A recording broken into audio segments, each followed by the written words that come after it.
Meron talagang mga problema na binibigay ang Diyos sa atin na napaka-imposible na hindi natin kaya. Para saan? Tinuturuan lang tayo ng Diyos na kumapit sa Kanya, maniwala sa Kanya, manalig sa Kanya. Sabi po ni San Pedro, cast all of your anxieties on Him.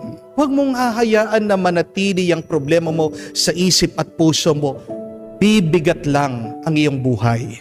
Pero pangatlo, tanggapin natin na hindi natin mababago ang ating sitwasyon. We have to accept sometimes that we can do nothing. And that is perfectly normal. Wala pong masama doon. Kung pipilitin mo, baka lalong magkaroon ng problema. Hindi po ba? Kung minsan nasisira ang iyong sasakyan, kahit na anong gawin mo, dala mo na sa kasa, sa mekaniko, wala kang magagawa. Bakit? Nasira pala yung isang pyesa. Kailangan mo lang hintayin. Nag-order pa lang ng pyesa sa ibang bansa. Wala kang makikita dito sa Pilipinas. Minsan ganyan na nangyayari sa atin. Walang mabilisan, walang madalian na sagot at solusyon. Kailangan ka lang maghintay. Pero darating din ang panahon na magkakaroon ng kasagutan at kaayusan ang iyong problema. Pero pang-apat, pag talagang wala ka nang magawa, hayaan mo na. Ibig sabihin, hindi ikaw ang makakapagbigay ng solusyon dyan. Hindi naman ikaw ang makakapagbago sa iyong asawa.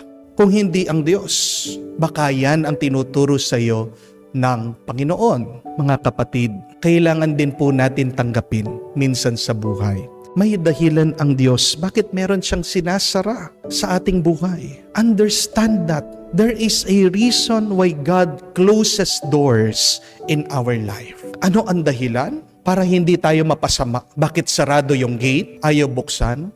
Baka merong mabangis na aso dyan. Pag binuksan, kagating ka.